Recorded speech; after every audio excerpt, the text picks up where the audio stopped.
En el capítulo 15 del Evangelio según San Lucas, que es el que nos corresponde ver ahora, encontramos tres parábolas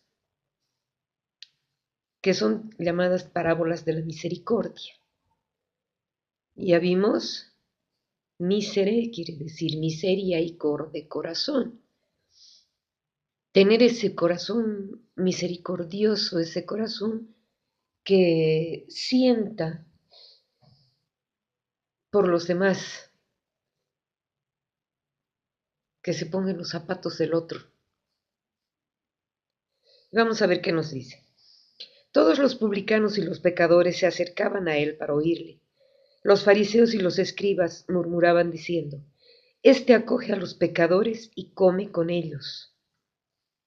Y entonces Jesús les dijo esta parábola: ¿Quién de ustedes que tiene 100 ovejas, si pierde una de ellas, no deja las 99 en el desierto y va a buscar la que se perdió hasta que la encuentra?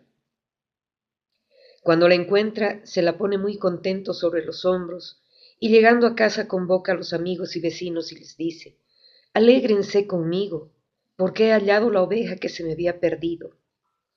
Yo les digo que de igual modo habrá más alegría en el cielo por un solo pecador que se convierta que por 99 justos que no tengan necesidad de la conversión.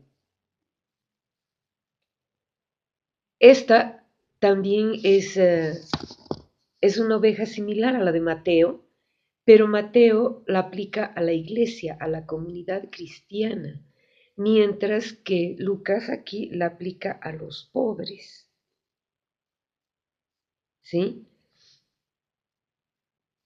Pero igual, lo mismo que Mateo nos quiere decir eso, que Dios se alegra cuando uno de nosotros, que está perdido a causa del pecado, que está perdido por rechazar todo lo que el Señor tiene para darnos,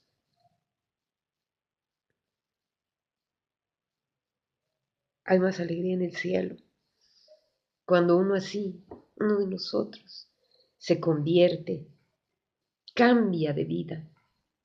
Y es eso a lo que el Señor se refiere cuando dice: si se pierde una oveja, el dueño de esa oveja va y la busca hasta encontrarla. Y es lo que el Señor hace con nosotros. Y esto es hermoso, hermanos, porque si vemos que todos estamos en pecado, pero el Señor nos ama igual y el Señor, como vimos antes, tiene esperanza de que cambiemos y nos da ese año de gracia, nos da esa oportunidad para poder transformar nuestras vidas. Justamente en el anterior capítulo veíamos y decíamos ese año de gracia que el Señor nos da. Y es lo mismo que ocurre con esta parábola que nos da. Y vamos a ver las otras, son iguales. Nos da ese tiempo en el que podamos convertirnos. Él está buscándonos. Él está buscando a cada uno de nosotros para darnos esa oportunidad de cambio. Y vamos a ver el mismo llamado que nos hace con la dracma perdida.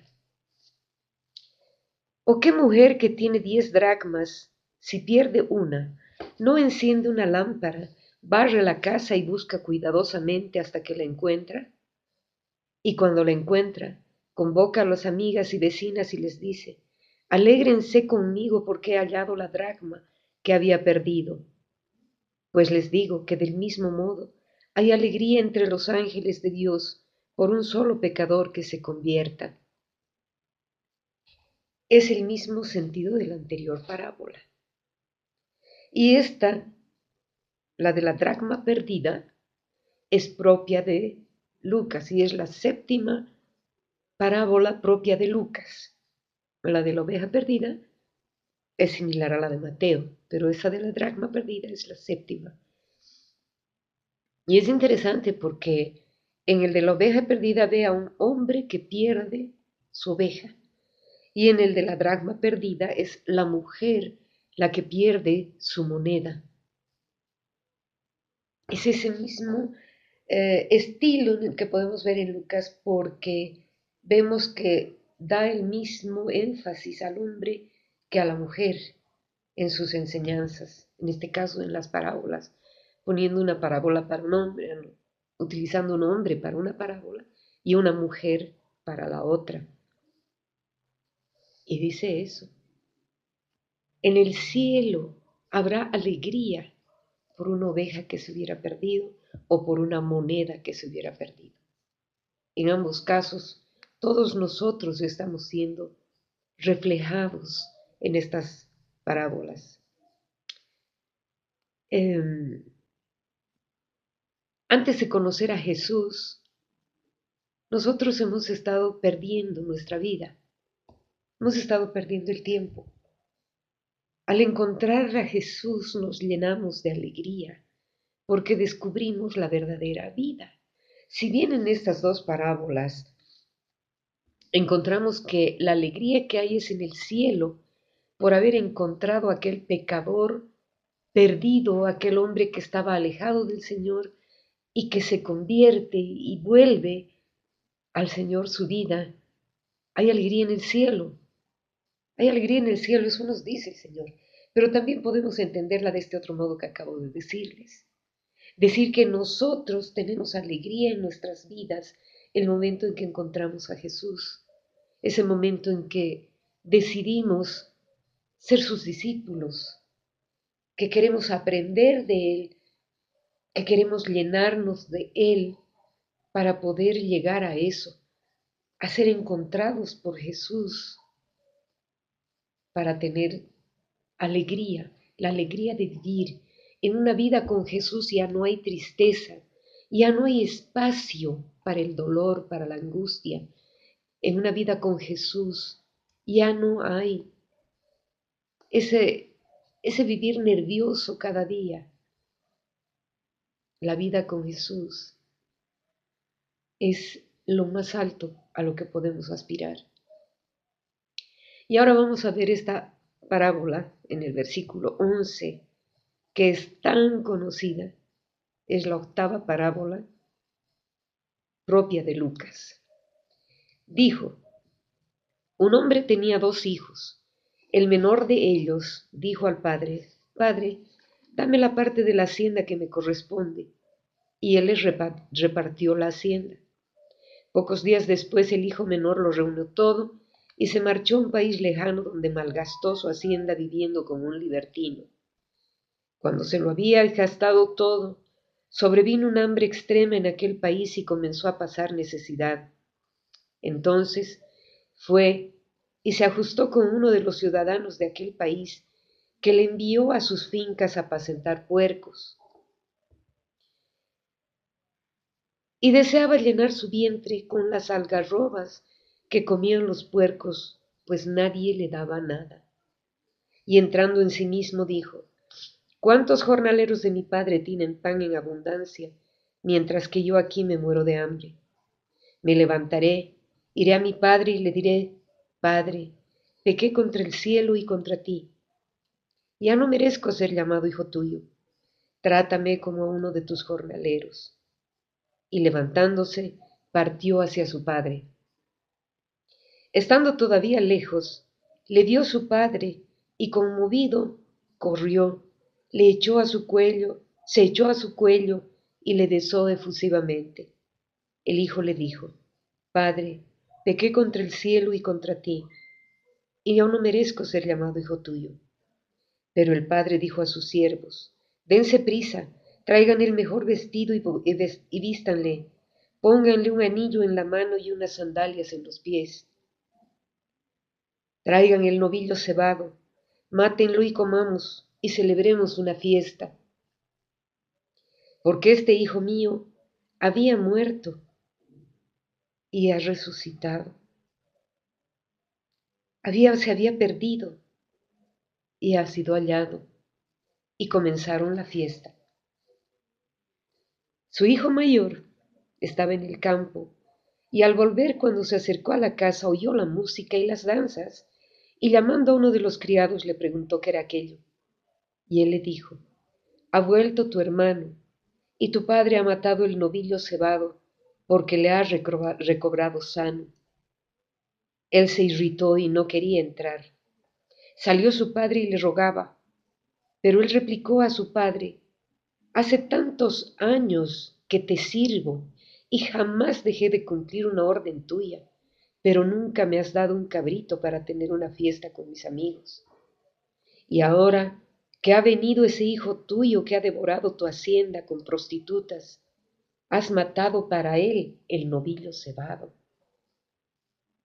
Pero él le dijo, hijo, tú siempre estarás conmigo, y todo lo mío es tuyo, pero convenía celebrar una fiesta y alegrarse, porque este hermano tuyo había muerto y ha vuelto a la vida, se había perdido y ha sido hallado. Miren qué actitud más hermosa la del Padre. Esta parábola que todos la conocemos como la parábola del hijo pródigo, que aunque parece tener su origen en la parábola de los dos hijos, ¿se acuerdan que hemos visto en Mateo esa parábola hermosa de los dos hijos? El que le dice a su padre que sí va a ir a hacer lo que le manda y no va, y el hijo menor que le dice, no, no voy a ir, pero luego va. Esta parece que tuviera origen en esa parábola y nos muestra la idea que tenía Jesús de Dios, ya que un patriarca judío jamás hubiera hecho eso. No, no hacía eso. Pero esto nos muestra cómo Jesús pensaba de un padre. Jesús tenía la idea de ese Dios Padre y Madre, ese padre y esa madre unidos que sienten totalmente la pérdida, la ausencia, el fracaso de un hijo. Ese es el, el Dios de Jesús. Si bien podemos decir y decimos, Yahvé, ese Dios judío, era el mismo Dios de Jesús, porque Jesús era judío, pero parece que fuera un, una figura diferente, este Dios al que Jesús llamaba Abba, papito. Parece que fuera diferente, porque en todo el Antiguo Testamento vemos a un Dios vengativo, a un Dios estricto, a un Dios que no podía comprender, que no quería aceptar lo que estuviera fuera de la ley de Moisés. Pero en cambio aquí vemos la figura de ese Dios que tenía Jesús. Esta es una idea muchísimo más avanzada de la que tenían los judíos respecto a Dios. Tú que tuvo la idea principal, Lucas, de humanizar la figura del Dios judío, hacerlo más comprensivo de la naturaleza humana. Y eso es muy interesante porque tenemos que Dios mismo, al encarnarse, se hace un ser humano como nosotros. Y estando viviendo en medio de nosotros, dentro de esa humanidad que había tomado Jesús sobre él, esa humanidad en la que Jesús estaba viviendo aquí en la tierra,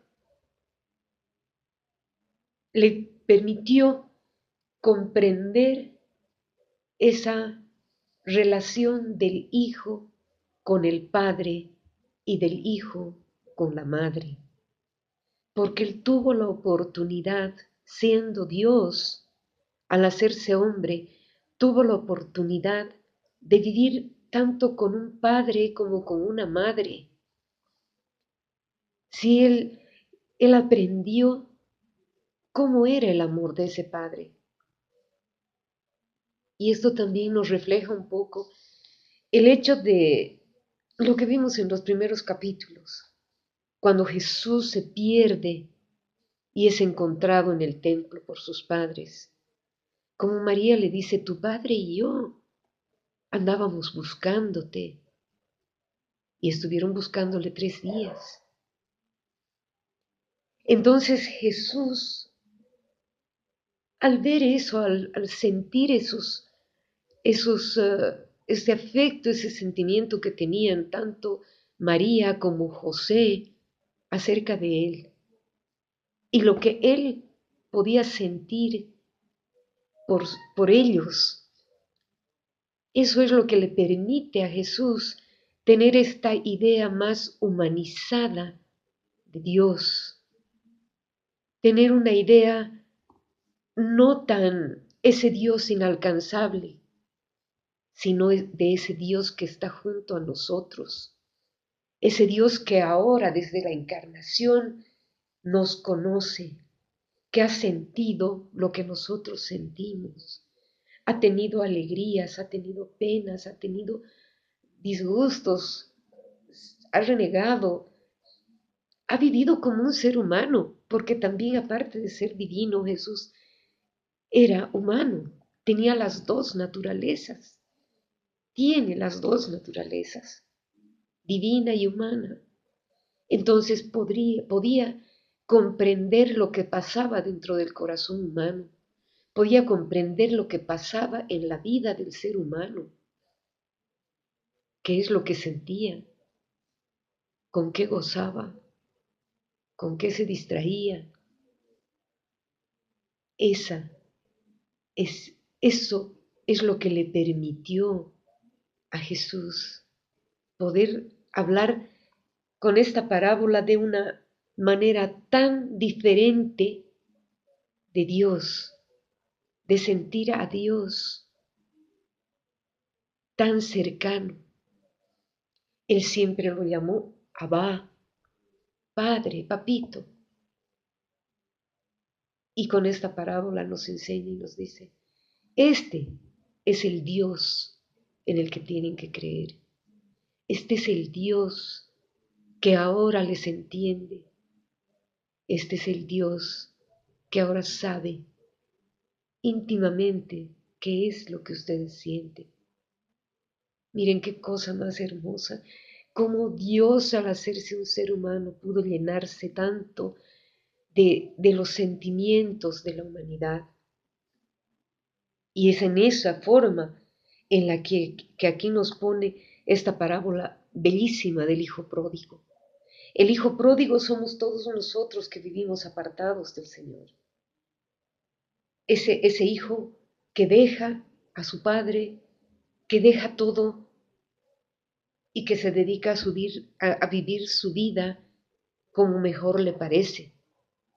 Y el hijo mayor es ese hijo que siente que es el merecedor de todo, porque ha vivido junto a su padre, no se ha apartado de él, ha cumplido lo que su padre le decía, pero cuando ve que llega su hermano, se molesta, se incomoda. Y este hijo mayor representa a todos los mayores en cualquier comunidad. En cualquier comunidad, aquellos que se sienten, digamos, más antiguos, que se sienten haber estado antes que los otros, rechazan a los nuevos, los ven a menos, porque sienten que están menos preparados que ellos y se sienten hasta ofendidos con su presencia. Rechazan a los pecadores porque ellos mismos se llaman justos. Esa es la figura de esta parábola. Esa es la figura, esa es la enseñanza que recibimos. Ahora, hay símbolos aquí también porque cuando habla de lo que hizo el Padre cuando llegó al Hijo, luego de abrazarlo y besarlo efusivamente, le dice a sus discípulos, traigan el mejor vestido, que se ponga un vestido de fiesta, que no esté vestido con esa ropa desastrosa, que se vista, que se llene de alegría por estar de nuevo entre nosotros. Es ese vestido nuevo que nos ofrece el Señor cuando nosotros regresamos a Él. Es ese vestido nuevo que cambia nuestra vida de esa fatiga, de esa angustia, de ese dolor, de esas situaciones terribles por las que hemos estado pasando. Eso significa, denle el vestido nuevo, pónganle un vestido, pónganle un anillo en la mano. El anillo entre los judíos era el símbolo de filiación. Es de esta familia. Eso significa, pónganle el anillo. Y a nosotros nos dice, vengan, estén alegres, ángeles del Señor, porque este también es mi hijo, pónganle el anillo. Es nuestro, es de nuestra familia. Es el que está con nosotros. Y le dice, pónganle unas sandalias en los pies. Las sandalias eran símbolo de libertad, porque los esclavos no llevaban sandalias. Y con esto, con estos tres símbolos, el Señor también nos quiere decir que su presencia en nosotros, en nuestra vida, ese cambio que ha traído la presencia de Jesús en nuestras vidas, nos hace libres, nos da la libertad.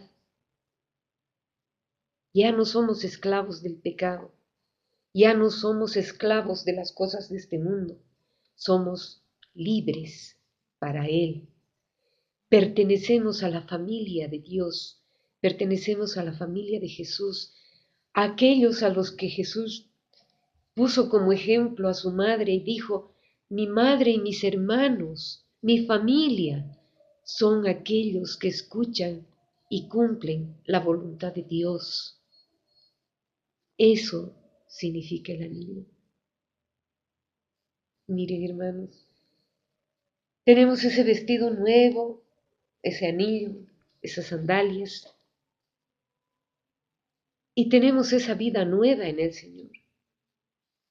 Tenemos ese hermoso caminar de la mano con Jesús. No seamos jamás en nuestras comunidades como aquellos que desprecian a los que saben menos, como aquellos a los que estando en una comunidad deciden hacer gala de lo que han recibido del Señor.